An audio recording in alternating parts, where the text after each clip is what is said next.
Dis tonton, Oui. Parcoursup, ça ouvre dans pas longtemps. Est-ce que tu peux m'expliquer comment ça marche pour tous ceux qui veulent faire audioprothésiste, se réorienter et tout ça? Et oui, déjà, ce qu'il faut savoir, c'est que la formation elle est en 3 ans. Donc, c'est un diplôme d'État qui va être fait dans les différentes universités en France. Donc, il y a 11 écoles où tu peux déposer un dossier. Ensuite, ce qui va se passer, c'est que c'est basé sur une notation qui va être effectuée par les enseignants directement des formations. Et souvent, on me pose la question de si on est en réorientation, etc., comment ça se passe avec les notes du bac. En fait, il y a une partie, c'est 60% de la notation qui va concerner effectivement les résultats scolaires. Et puis après, il y a 40 autres pourcents qui vont concerner plutôt la motivation en général. En gros, il y a 60% de hard skill et 40% de soft skill.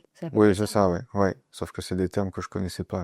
Et tout ça, en fait, tu fais un dossier. Les enseignants sont pas bêtes, Ils vont à la fois voir effectivement les notations, mais ils vont quand même lire aussi la façon que tu as de t'exprimer à l'écrit, etc. Du coup, ça ouvre là début janvier. C'est juste la phase de on fait des vœux et après on attend. Et à partir de quand est-ce que les personnes elles étudient les dossiers et quand est-ce qu'on a la réponse? Ouais, t'as du temps pour déposer le dossier, mais c'est vrai qu'ensuite les enseignants vont analyser à partir d'avril-mai de cette année-là. Ce qu'on oublie de temps en temps de dire, c'est qu'il y a des frais de dossier, ça coûte 80 € pour les étudiants non boursiers et 0 € pour les étudiants boursiers. Et la formation, elle est aux alentours de 4 à 500 € à peu près annuels. Et imaginons, donc là, Parcoursup ouvre mi-janvier. Je suis un étudiant et je sais pas trop vers quelle école me tourner ou si vraiment j'ai envie d'aller là-bas. Est-ce qu'il y a des portes ouvertes qui sont prévues? Ouais, t'as des portes ouvertes qui sont organisées vers janvier, là. Le plus simple, c'est de se connecter sur dossier.parcoursup. Le site est super bien fait. Il y a les différentes formations et après, il y a les dates